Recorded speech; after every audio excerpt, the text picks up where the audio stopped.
Welcome to the Business of Doing Science podcast, brought to you by Bagamian Scientific Consulting.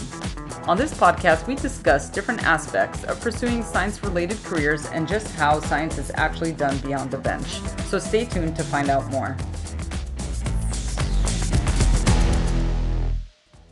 Hello everyone, I'm Karun Bagamian. Today I'm joined by my co-hosts Lindsay Leitner and Heidi Bolduck and our special guest, Catherine Saylor, to discuss how to start your non-academic job search. Lindsay and Catherine in particular have a lot of experience and knowledge in this area, and we are delighted to have this opportunity to learn from them. Lindsay, take it away. Thank you, Karun. Today I'm going to be talking a little bit about how to start your non-academic job search because many of you are probably the most familiar with academia, and actually acquiring jobs outside of it requires a little bit of a different approach.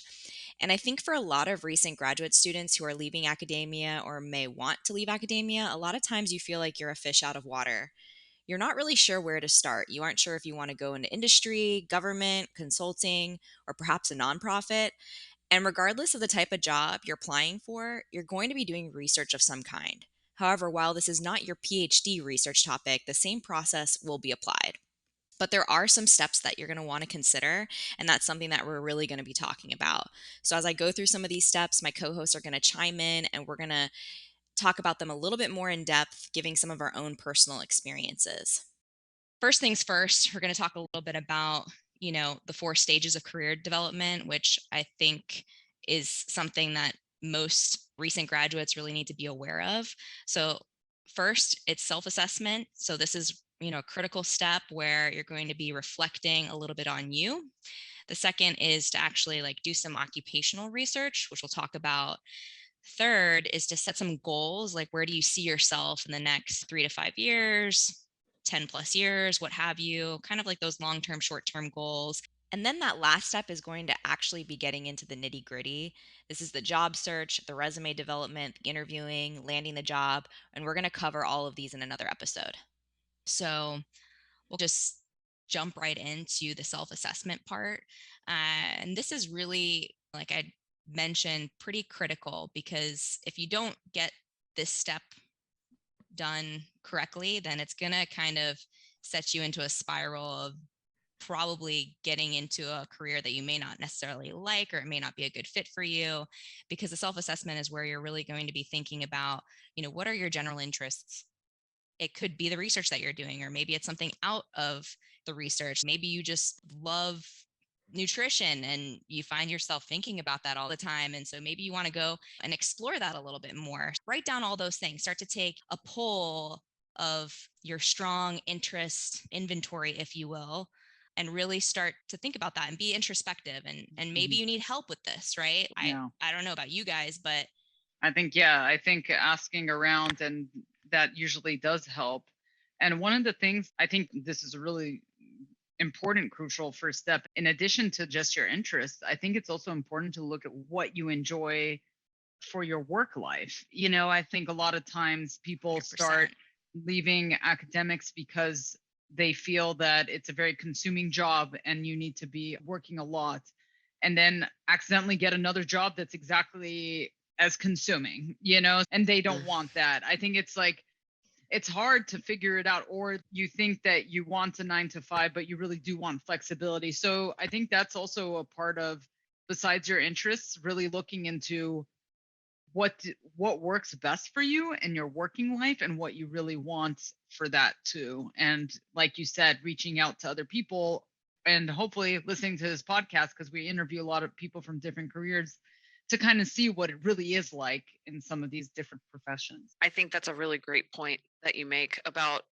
self assessing your priorities. So, this for me was a really big challenge about being truly honest with myself. It takes some deep introspection, as Lindsay mentioned, and you have to kind of sit down and say, is work life balance my number one priority? Is impact of my research on the public, like an immediate, appreciable impact that folks can really it changes people's lives? Is that the number one priority? Is writing daily the number one priority? Or finding basically this list of priorities of what is most important to you about your work and being truly honest and not letting it be based in fear of, oh, Yeah. I don't maybe let's leave out industry because it's too scary because I Hmm. don't know anything about it, but just really being reflective and really being honest, which is a tall task, but pays dividends, I think, in the end.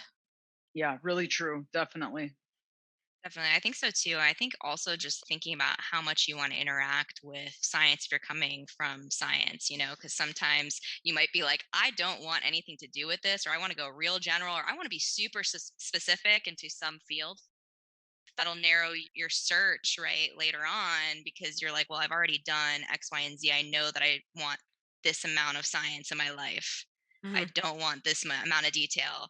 Or maybe you want to think about where you Yeah. want to live. Like, I want to live, not in New York City. I don't want those jobs that are clustered there. So just thinking about that. And then I think to Curran, I know you mentioned this, but just the work environment, Yeah. Mm. the culture is super important. And if you don't think about those things or what's really important to you, it's going to be a lot of trial and error before you figure it out 10 Yeah. years down the line. And you're like, damn, I wish I had known this right off the get go. This is what I need to do. Yeah, not operating out of fear, as Catherine said. I think that's a really good point because sometimes you can be very brave in a lot of ways, but in certain ways, you don't even realize the fears you have until, like she said, you really go deep and think about them. So I thought that was a really great point. Yeah, and I want to echo something about the culture. The culture, man, that is a tough one to pin down. And I think the more time you can spend kind of interviewing your interviewers and really Hmm. trying to get a hold on what their priorities are around work, like what the day to day really looks like. It may be the most important thing. So in an industry position that I had, the most important thing is the boss basically wanted to be the last person at work and you better beat him there and you already better be working. That's just like such a nuanced, very specific thing, but it's reflective of the general culture, which is, Hmm. you're a worker bee and you need to be working. And I'm going to kind of check in a sense to make sure that's happening. And if you're okay with that, then that's totally fine. But if that makes you really uncomfortable or what's that? It makes you angry. No, It I'm just makes you kidding. angry, definitely that might not be the No. place. Yeah, Absolutely. that reminds me, like when I was in graduate school, I really like a hands-off approach, and I do not respond well to negative reinforcement. But another grad student, she was like, I actually really need that, and she didn't work with the same person I did, but whatever her advisor was doing was working for her, and it Lit the really wouldn't fire. have worked for me. Sure. It lit the Yeah. fire And that's underneath Yeah, her chair. I think that's the other part of the self-assessment is being honest with yourself about how you work best. exactly. So, do That's you right. need 100%. that level of structure, or do you really thrive on basically having some big project deadlines, 3 or 4 big project deadlines, and 6 months to do it, and you figure out how to get it done each and every Right? day? Hmm. That's a tough Totally. thing to figure out as well, but again, worth it. Absolutely worth the time. Yeah. And I think also knowing whether or not you want to work with people or not. Because there are lots of different options. If you don't like working with people, good to Yeah. get that out of the way.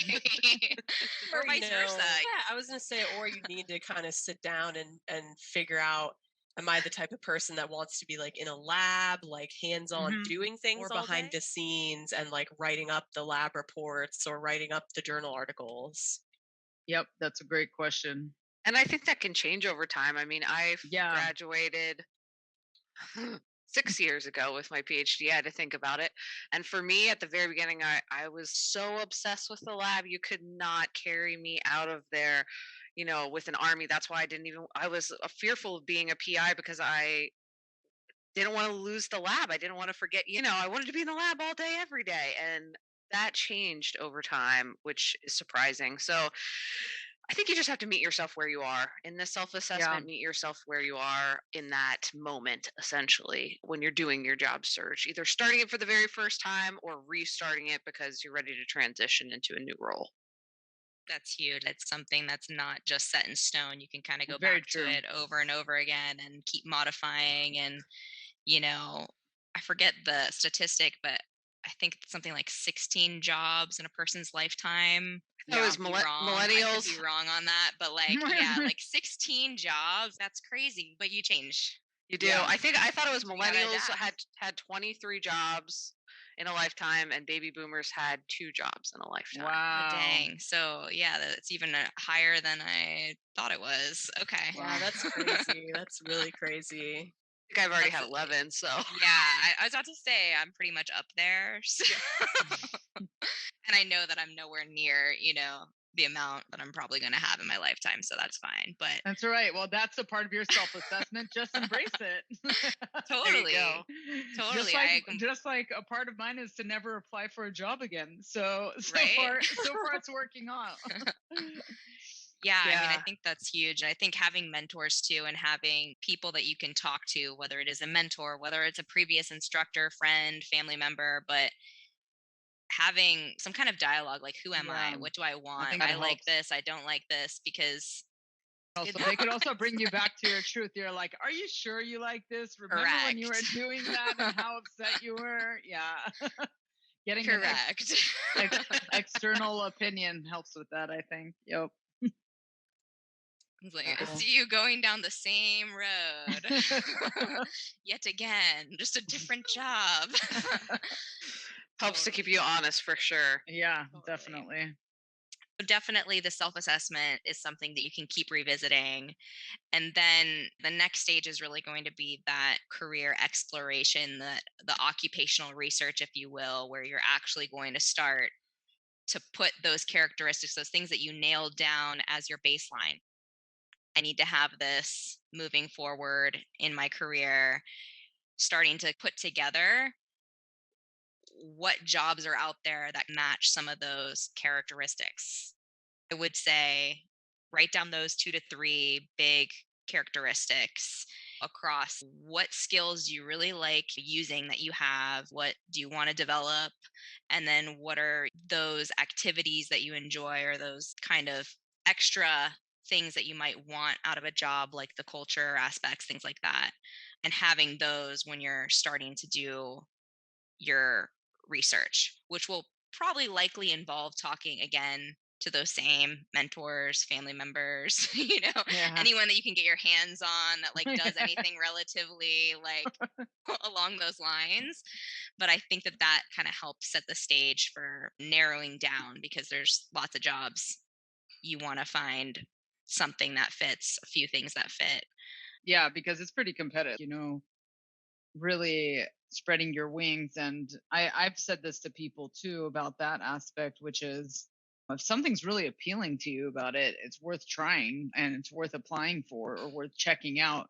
Because I know, especially when I was younger, I was a very loyal person where, like, well, if I apply and it works out, I'm going to have to do it. And it's like, no, you can try a lot of different things and kind of explore what's out there. So, depending on where you are in that kind of continuum, and it's good to explore and keep an open mind about that.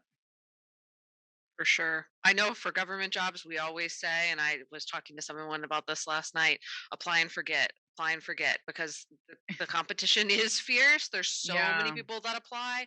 A lot of government jobs, for this is for the federal government in particular, they cap. I mean, in STEM, it's slightly different, but not so dramatically different. They cap it at the first 50 applicants or the first 50 applicants with veterans preference. So you have to read very, very carefully. Dang. Yeah. But if you put all of your eggs in one basket and say, this is the job I want, Hmm. and I'm not going to apply for anything else, you might find yourself in, you could get lucky and that would be awesome, but you could find yourself in a tough position. So apply for anything you're interested in. That you can really truly see yourself doing after you do your self assessment. Then you can interview them to see if that's really somewhere where you want to be, and you can always pass. I used to have that same sort of thing with loyalty and thinking like, oh, people will think less of me if I pass on a job. But that's not really the case. They're not Yeah. so concerned about you passing on a job. They're most concerned about finding the right person, the right fit for the job. So it's better that you not take a job that's not a good fit than take something and be stuck. So Yeah. apply and forget. That's my motto for I like sure. that. I like that I one. like That's that great. motto. I think that's huge because I can imagine from my minimal experience with government work, lots of people in not enough time, not enough resources to get through the gambit, right? But I think Another thing that's really important with the occupational research side of things is to really start to reach out to people, whether it's through LinkedIn or through, Yes. colleagues, previous Yeah. colleagues or mentors or professors or whatever. Reach out to everybody, tell them what you're interested in doing. Tell them, I like this, I'm not really sure. Do you have any ideas? And can you introduce me to someone so I can Great. talk to Yeah. them? I can learn a little bit about the job. Yeah. And I will say I was very nervous about just cold reaching out to people through LinkedIn, but it is crazy how many people actually respond and they want to talk to you. They don't want to talk to you for very long. Don't expect like a Yeah. 30-minute Yeah. convo, but Yeah. like 10, 15 minutes. That's Hey, yeah, great. I like my job or I hate my job. You really shouldn't do this. Misery for you. And I'm like, oh shit. All right. That's So awesome that they're honest. That's great. I like that. That's always something that I think Yeah. is super helpful to, go get from yeah. And people. I think most people are flattered, like, that you would even consider reaching out to them and wanting their opinion. So do it. We have all these tools. Yeah. So reach out to everybody, even if it's on Facebook. Hey, Worst buddy. case scenario, you're just gonna get ignored, which Yeah. that's Yes. fine. That's okay. Yeah. Write it, forget it. This is the motto, Catherine, that we're just going to use from here on out. Don't take it personally. Just keep moving forward. You Yeah. know what you want. You've done the work. You've done that self assessment. So just keep Yes. plugging and And I chugging. love that idea too, because the thing is, like, there's so many ways that we communicate nowadays with Yeah. each other that you almost Exactly. have to have that, oh, send out a quick message and then forget about it mentality. Because then if someone does respond, it's like, oh, wow, okay, yeah, you're responding. Okay, awesome. Let's meet up and glad to see you're interested. Yeah. It's a happy surprise instead of being like so worried about it if you cast a wider net and just don't think about it. And then when it pops up, you're like, oh, awesome, instead of being like, watching it and be like, are they responding? Are they responding? Or A something like hun- that. a Yeah. 100%. There's one instance where I reached out to someone that I worked with when I was working for the state, who started another job in industry. And I reached out to her because she was in industry, to chat for like 10 minutes. Anyway, we ended up chatting for almost 45 minutes, and she ended up introducing me to a couple of people. Ended up not being a good fit for me, Yeah. but it's that one little, like, I just was like, hey, can Yeah. I just want to learn a little bit more about what you're doing with X company. Oh yeah, sure, let's hop on a call. And then Yeah. suddenly it was like, let's talk to all these other people, and then let's get you an interview. Like, then I was in an interview, and then I was like, I don't want this job. This is freaking terrible. But you know what I mean? And so you never know where that's going to kind of snowball, and it's worth a shot. And I think it's actually like really beneficial to reach out to people and let them know that you like what they do, or you like the company that they're working for. Are they willing to help maybe after you've kind of rubbed them the Yes. right way?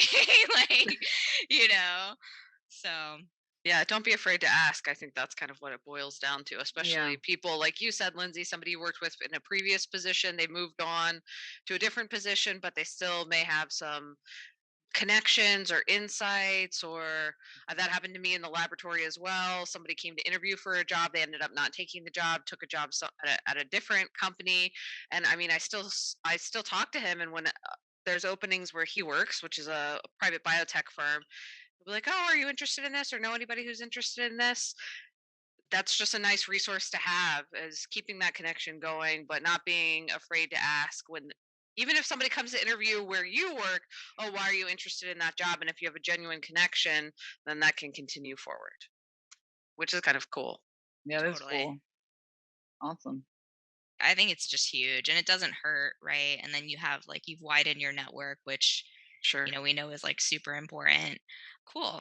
Yeah. So the next stage we mentioned way early on is about goal setting. So I do want to touch upon that real quick, because I think that that's something that I know for me I do all the time, but I tend to be very like goal oriented in terms of always thinking about big picture, big picture, big picture.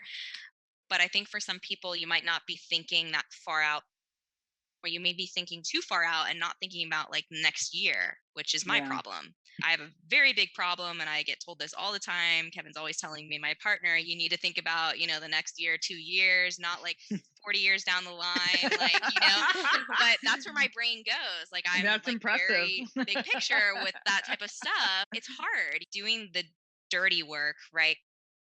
To write down some of those goals. I don't know about you guys, how you guys have kind of formulated your short term, long term, interim goals.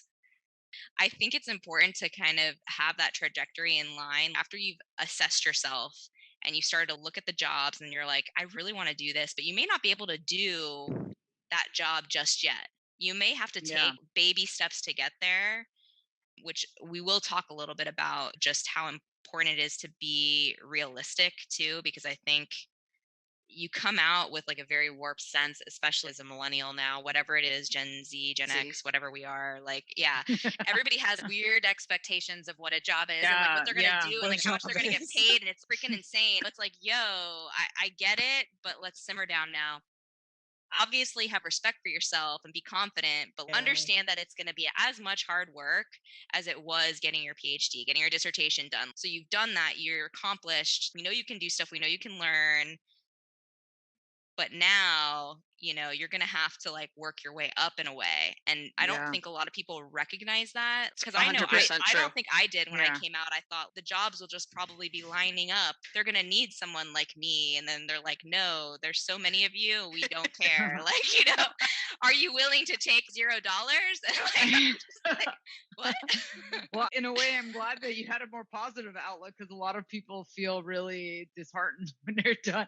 Yeah, maybe you had farther to fall, but I love that you thought that way, Lindsay. That's really great. I do think that a lot of people, you get out with your PhD. Not a lot of people. Some folks get out and they think like, okay, I have a PhD. That means I'm going to basically be like the director of operations for something, this Yeah, biotech yeah. company, supervise supervise 150 people, Right. make I've done 600,000 zero of that, but like I'm gonna do Yeah. it now. make my $600,000 a year, Yeah. and it's just going to be incredible. And that's just not the reality of the situation. When you graduate, you have to Yeah. take that first step. I'm not Yeah. saying take a $12 an hour lab tech job, start from the very beginning, Yeah. but it's something more kind of tempered with Yeah. reality and the experience you have. And you do have experience supervising people when you're especially well in wildlife. As a postdoc, you have to supervise your field crews. I think for a lot of PhDs also, you're supervising either undergrads or Yeah. less senior Master's graduate students. students, yeah. Yeah, Mhm. so you do have that supervisory experience, but it's not running a company. Yeah. Right. Yeah. Yeah, So it's having about money being on the realistic. line. Yeah, I mean Yeah. that's more like being a PI of a really large lab at an R1 institution, right? Where Yeah. you're pulling Yeah. in the money and making sure everyone is getting paid and everyone is dependent on you to get paid. So yeah, being realistic about what that first position is going to look like, while, as you Yeah. said, respecting yourself and feeling confident, but Exactly. Yeah. just Yeah. knowing where you I- fall, Yeah. essentially. Yeah. I think that's great advice that you guys just gave, because I think that's true. I do feel like, I think it is sometimes people are so negative about it, and I guess I I didn't know that many that were so positive about it too. But you got to be somewhere in the middle, right, to figure out what's really going to work for you. Yeah, I think unless you have an incredibly rare, super sought after skill, and by that I mean like you're very, very, Master very coder. advanced. Yep, bioinformatician is what I was gonna say. Machine learning, like Hey, Yeah, Google, robot. yeah, guru, yes. Or some You- aspects of physics that is incredibly unique and incredibly rare. and But there's just- applicable. Yeah. And there's just Yeah. not very many people graduating with that very, very, very specific area Yeah. of knowledge and expertise. But not to discourage, because a science Yeah. PhD is still valuable. But like you said, Lindsay, you get out and you think, I'm the only one. Well, you're not the only one. with Yeah. those skills. Unfortunately, there's many, many, many, and it's even I mean, it's obviously way harder to get like professorship, but like even when you're thinking, okay, well, I'm gonna go and work for a pharmaceutical company, and yeah, it'll be easy. I'll just apply, and I'm gonna have a PhD, and like, boom, I'm gonna get that. And it's like, no, you're not. You have no experience. What do you know, really and Yeah. truly? So I Yeah. think having that understanding that, okay, I finished this one step, I'm going to keep climbing that ladder. Yeah. I'm not going to just jump to the top, Yeah. because it's not going to happen. The way I always put it towards, because I'm like a technical trainer, so the people I train, they have a lot of that mentality of like, okay, I accepted this job, but it's not really where I want to be like a year from now. Yeah. And the way I put it is, well, just start the job you have and prove yourself. Right. Yeah. Prove that you're a hard worker, prove that you're willing to take on extra projects. And then your supervisors and your managers will see that. And hopefully you'll get where you want to be in like a year or 2 years, Yeah. $1,000%. Yeah. That's Someone really once- good advice. I always say that to people too. Everything you do, you're going to learn something from it. It's going to be helpful to you, and Mhm. that's on you if you're going to be hating on where you are. If you hate it so much, then you shouldn't be doing it, but or you make the best of it and figure out how it fits in for you if it's not exactly what you wanted. I feel like it's always from the most unexpected places you get fulfillment, and sometimes even jobs that you never thought would, or in my case, I know that, or having experiences with management or facilities that aren't the best, and you learn not what not to do. You learn something from whatever you do, and I think that's important to keep in mind. And also, like you said, to temper your expectations but still be going for what you want. So it's an interesting mix, right? So yeah. I think so too. I think it's invaluable. Everything that you do, you're going to learn something. And to keep that in mind, like, what am I learning from this? Yeah. Because there are so many, I mean, that's just more skills that you have in your toolkit. Yeah. That's just more things that you can market yourself. I think about some of the work that I'm doing now, and it's all things that I've done through different jobs. I mean, I've had training in it, Yeah, but of course. Yeah. it's training only gets you so far. Like, that's Yeah. your baseline. You need to have some portfolio of Yeah. experience. And so it's just crazy because it's like, yeah, you don't realize it at the time. You're like thinking, oh, well, it's fun, or it's, something I'm like doing. And then next thing you know, it snowballs into something else that's more growth. Well, I think we've had a great conversation about this topic. So, just to recap, we covered a few really important tips for your career development and for your job search. First, being remember, you really want to take that deep dive into your self assessment and learn who you are and what you want in your career. Second, you're going to want to thoroughly research what kind of occupations are out there to help you find jobs that really match your interests and your lifestyle.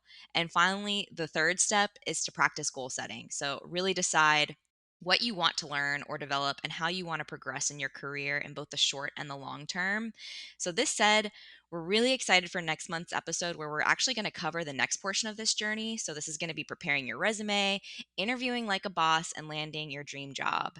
And I also want to thank our visiting guest host, Catherine Saylor. Thank you so much for joining us on this podcast because your insights were extremely valuable. We wouldn't have gotten half the content if it wasn't for you.